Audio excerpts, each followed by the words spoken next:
अब यंका अपने घर के सामने पहुंच गया तो देखता है कि वहां बहुत सारे डिसाइपल खड़े थे और मसाल लिए हुए थे। वो ये देख के समझ नहीं पाता, लेकिन हमको पिछला सीन दिखाया जाता है जहाँ पे वही सीनियर जिसको यंका ने मजा चखाया था उसका चेहरा दिखाया जाता है और वो अपने साथियों से यानी अपने चमचों से बात कर रहा था और यंका के घर के सामने खड़ा था और वो बोल रहा था कि वो लड़का कहाँ है, आज तो उसको सबक सिखाना है। जो सुन के एक चमचा बोलता है अरे यंग मास्टर टेंशन न लो, वो यहीं कहीं पड़ा होगा। इसी बात पे वो यंग लड़का बोलता है अरे यहाँ से बहुत बदबू आ रही है, लेकिन आखिर वो इस बदबू में रह भी कैसे पा रहा है? कहीं वो सच में इंसानी है ना, कि कहीं इंसान के रूप में भेड़िया या फिर कोई और जानवर तो नहीं है? अरे भेड़िया भी तो बदबू में नहीं रहता है, वो भी अपनी जगह को साफ करता है। जो सुन के वो चमचा बोलता है अरे यंग मास्टर आपको पता नहीं है, वो सिर्फ एक टेम्परेरी डिसाइपल है और ऊपर से इतना परफॉर्मेंस उसका खराब है कि वो कोई डेवलपमेंट यानी कोई ग्रोथ अभी तक दिखाई नहीं पाया, इसलिए उसको सेक्ट से निकाल दिया गया और वो सेक्ट से बाहर रहता है। बस कल्टीवेशन के लिए वो सेक्ट में आ सकता है, लेकिन रिसोर्स और कुछ सेक्ट से नहीं मिलता, उसको अपना काम करके ही सारे रिसोर्स हासिल करना पड़ता है। और वो तो आए दिन लोगों से पिटता है क्योंकि वो सेक्ट में सबसे कमजोर होता है और उसको पीट के हर कोई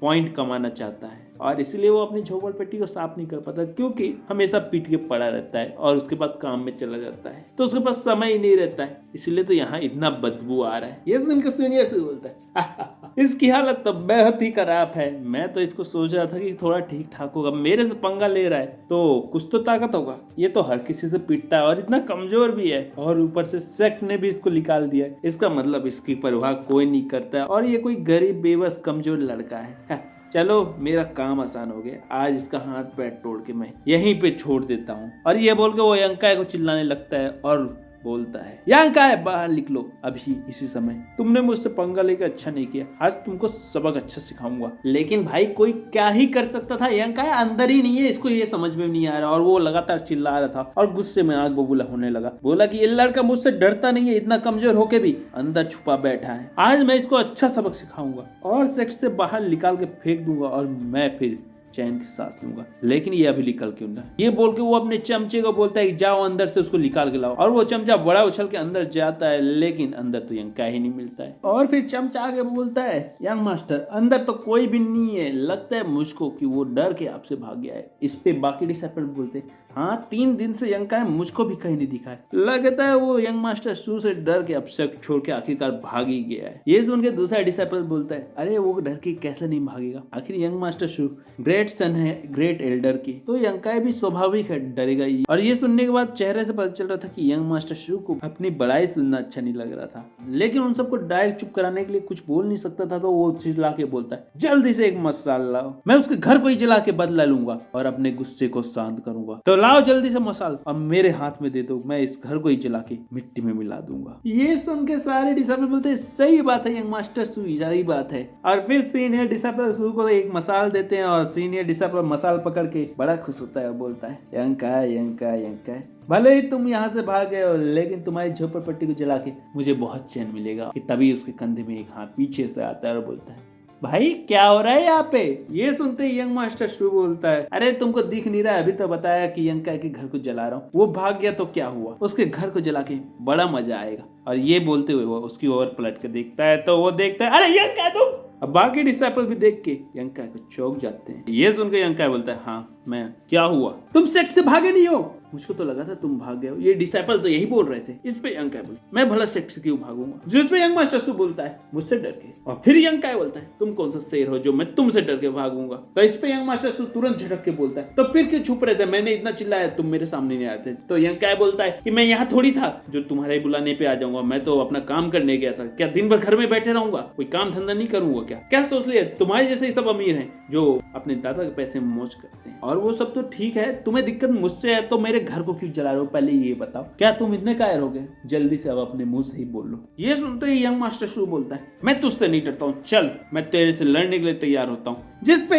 यंग क्या बोलता है अरे थामा भैया, पहले ये बैग में अंदर रख के आता है यानी झोपड़ी, फिर हम लोग फाइट करते हैं। और वो टोकरी को अंदर रख के आता है और फिर यंग का भी पूछता है तो अच्छा मुझको भी बता देना कि आखिर मैंने ऐसा क्या कर दिया है कि ग्रैंड एल्डर का ग्रेट सन मुझसे आके लड़ना चाहता है। ये सुन के यंग मास्टर शू बोलता तुम्हें याद नहीं है तुमने मार्केट में क्या किया? मेरा दिल तुमने तोड़ दिया। मैं उससे प्यार करता था और मैंने उसके माता पिता को इम्प्रेस करने के लिए क्या क्या चाल चली, लेकिन तुमने मुझे पूरे मार्केट सामने झूठा साबित किया और मुझे सबकी नजरों में गिरा दिया और उसके दिल में मेरे लिए नफरत जगा दिया। और पूछते हो कि तुमने क्या किया? क्या इतना रीजन काफी नहीं है तुमसे लड़ने के लिए? इसे गुस्से में भड़क जाता है और यंग काई को चैलेंज करता है और बोलता है, बच्चे तेरे जाल में मैं नहीं फंसने वाला है और आज तेरे को धोबी पछाड़ में देने वाला है। ये देख के यंग काई बोलता है कि सीनियर ब्रदर, तो आप मुझसे लड़ने वाले हैं और सेक्ट का रूल तोड़ने वाले हैं, क्या आपको डर नहीं लगता? इस पे सीनियर ब्रदर बोलता है, अरे पागल, मैं कब बोला कि मैं तुमसे लड़ने वाला हूँ? मैं बस बोल रहा हूँ कि तुम्हें मैं चींटी जैसे मसल देने वाला हूँ। तो ये सुन के यंग काई बोलता है,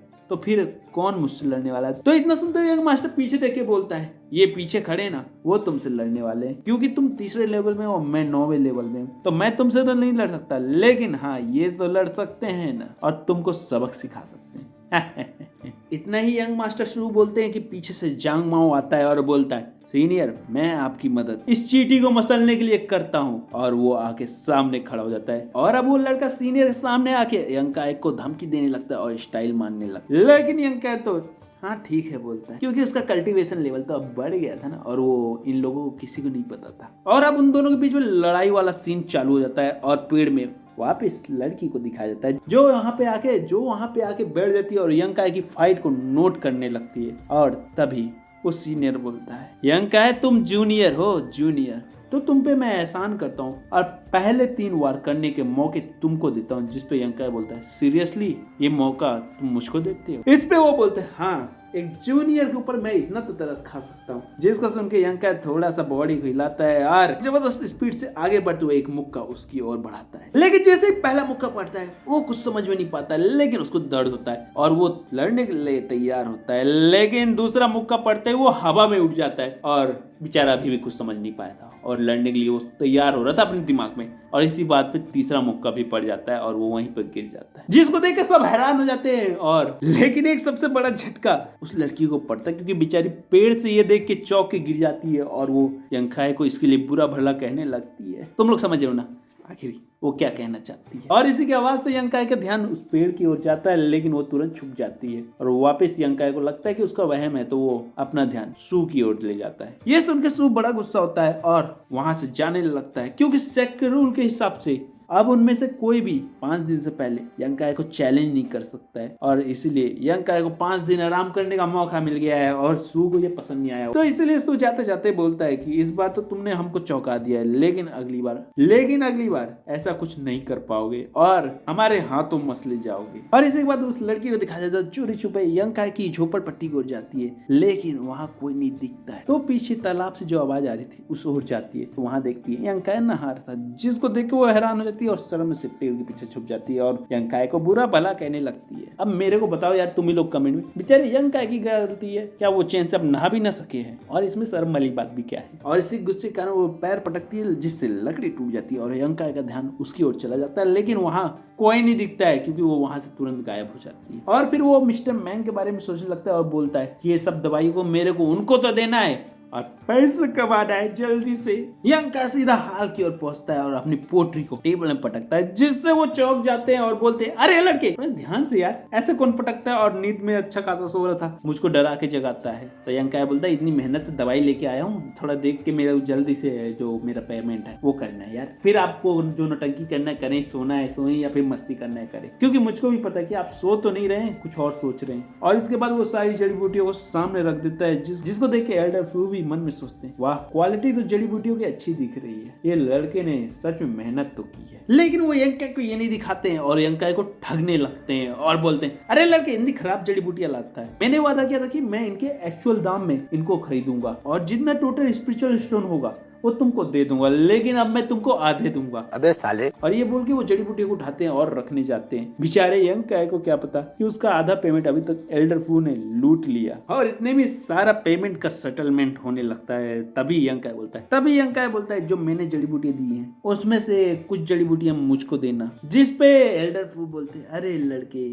फिर तो तुम्हें कंट्रीब्यूशन पॉइंट यानी स्पिरिचुअल पॉइंट उल्टा मुझको ही देने पड़ेंगे। इस पे यंग काई बोलता है, लेकिन मैंने तो ज्यादा बेड़ी से जड़ी बूटियां तुमको दी है ना, तो फिर मेरे को कैसे देना पड़ेगा? मेरे को तो आप जड़ी बूटी दोगे और साथ में कंट्रीब्यूशन पॉइंट भी दोगे। इस पे एल्डर फू बोलते, अरे लड़के सेक्ट के बाई प्राइस और सेलिंग प्राइस डिफरेंट होता है ना, इतना तो उसको नहीं पता है। सच में एल्डर फू ने बहुत गंदा चकाटा है भाई यार, पहले ही जड़ी बूटी की जरूरत थी तो अलग से रख लेना था, अब फालतू में महंगा खरीदना पड़ेगा। और अब क्या एल्डर फू और यंका पे लड़ाई होने लगती है, लेकिन आखिर यंका कर भी क्या सकता था और हार मान लेता है और जड़ी बूटियां लेके वहां से निकल जाता है। तभी सीन बदलता है और यंका की झोपड़ा पट्टी दिखाई जाती है, जहाँ पे वो जड़ी बूटियां अपने फर्नेस में डालता है और जला देता है और उसकी स्मेल से उसके शरीर में जहर दौड़ने लगता है, क्योंकि वो जड़ी बूटियां जैसे पहले बताया था बहुत जहरीली होती है यार। उस जहर के असर से यंकाय कमजोर पड़ने लगता है और तभी वो बुक चमक के सामने आती है और यंकाय को अब कुछ समझ नहीं आया था और धुंधला धुंधला उसके सामने झाने लगा था। लेकिन फिर यंकाय पढ़ता है कि उसको ये दवाइयां धीरे धीरे अपने सांस के द्वारा शरीर में लेनी है और वो ऐसा ही करता है और उसके शरीर में वापस